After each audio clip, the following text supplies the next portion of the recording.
สวัสดีFC ทุกท่านทุกคนครับผมยินดีต้อนรับ FC ทุกท่านเข้าสู่ทีมงานของผู้เฒ่าพารวยพอสวัยพารวยครับ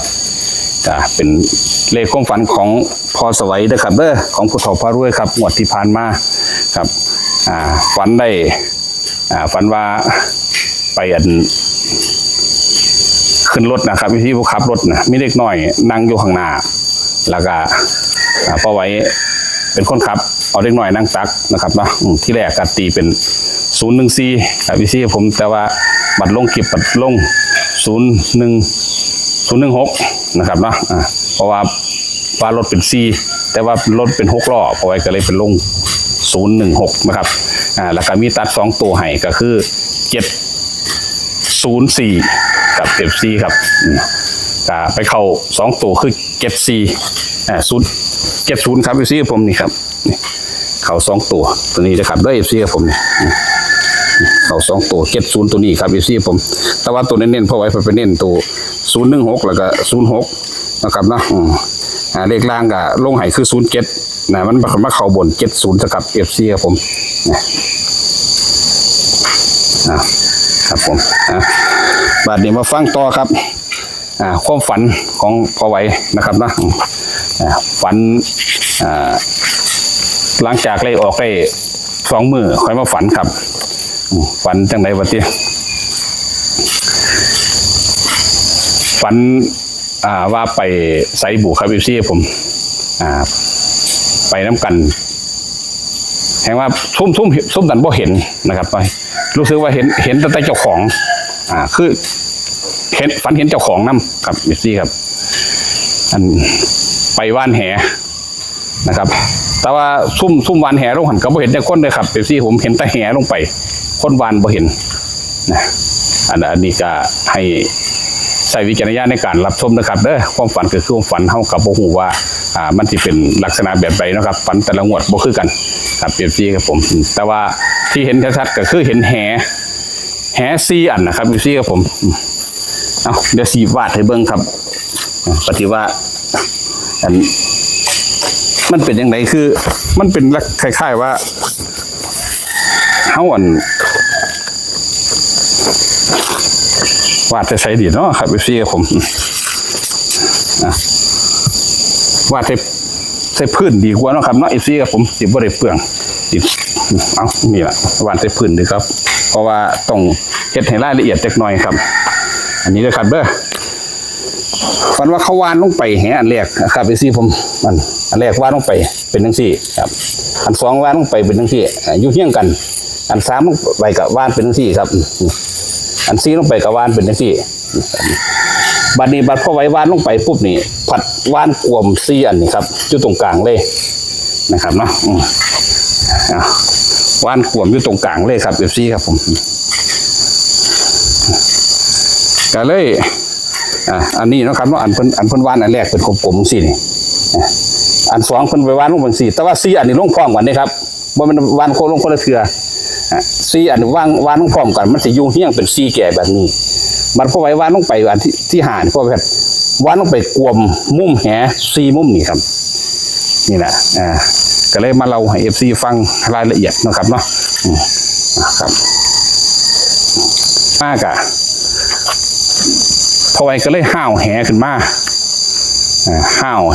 นะครับแต่ว่า4อันบ่ได้ขึ้นนะครับเพราะว่ามันบ่มีคนกับจักอยู่ใส่รู้สึกว่ามีคนอยู่4คนแต่ยังบ่เห็นพอไว้ห้าวแหขึ้นมาบ่เบิ่งติดปลาอยู่2ตัวนะครับอยู่ที่ผมปลาอีหยังว่าติติดปลาซิวตัวท่อนี่ก้อยนี่นะครับอยู่ที่ผม2ตัวมันเข้าไปอยู่ในปองแหนะครับบ่ได้อยู่เผาแหนะครับอยู่ใกล้ๆกับเผาน่ะมันเป็น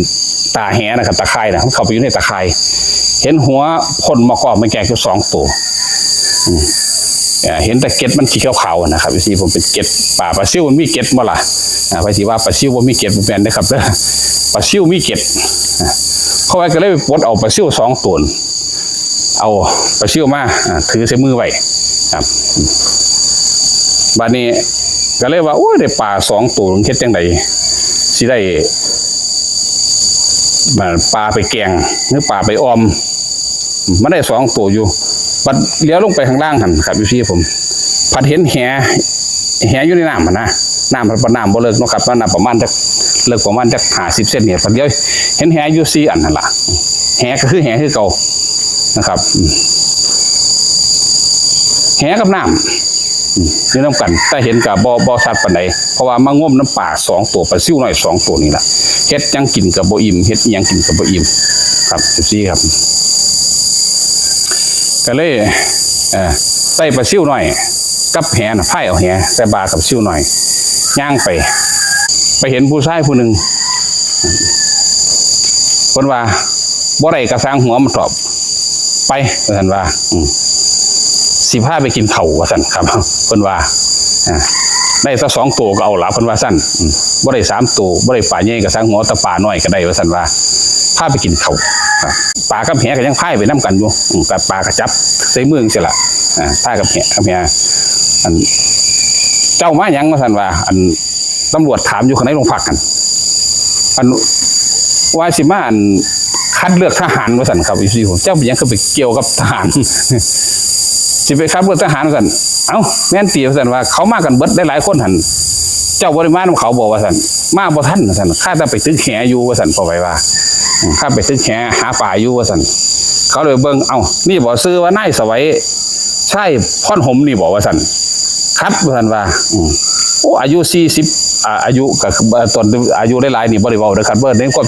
ฝันเจ้าของคิดว่าเจ้าของนี่อายุหลายแล้วแม่นมาสมัครจังได๋เพิ่นก็บ่เอาเจ้าของดอกคือว่าในใจครับจังซี่ครับพอดีเพิ่นก็เลยเพิ่นอ่านซื้อเรียบร้อยแล้วเพิ่นก็ทำท่าเปิดไปได้หลายเพิ่นเอาบินนั่นไล่ซื้อนะครับพี่ผมมายัดปากพอไว้เท่าปานนี้แล้วยังมาสมัครอยู่ไผที่เอาว่าซั่นว่าครับพี่ผมเอาปิ่นยัดปากพอไว้งัดใส่ปากไปเนาะครับบินไอ้อีหยังไอ้หลายอันน่ะมายัดใส่ปากพอไว้ไปว่าซั่นว่าสิพาไปกินข้าวว่าซั่นเพิ่นว่าบ่เป็นละทหารว่าซั่นพาไปกินข้าวว่าซั่นครับเพิ่นก็เลยพาพ่อไว้ไปเพิ่นละไปเอาปิ้งไก่เอาปิ้งไก่เอาไก่ทอดกันยังครับใส่ถุงพ่อไว้ก็เอาพ่อไว้ก็เลยว่าสิตอบบุญแทนคุณเพิ่นที่เพิ่นบ่จับไปเป็นทหารอันนี้ครับบัดนี้พ่อไว้ก็เลยเอามาคิดเงินเ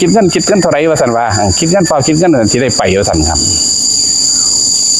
ผู้มาคิดเงินหั่นนะครับว่าเพิ่นว่า545 บาทว่าซั่นครับผู้หญิง545 บาทว่าซั่นครับพอจะโจกเงินออกมาไปจ่ายเขาเจ้า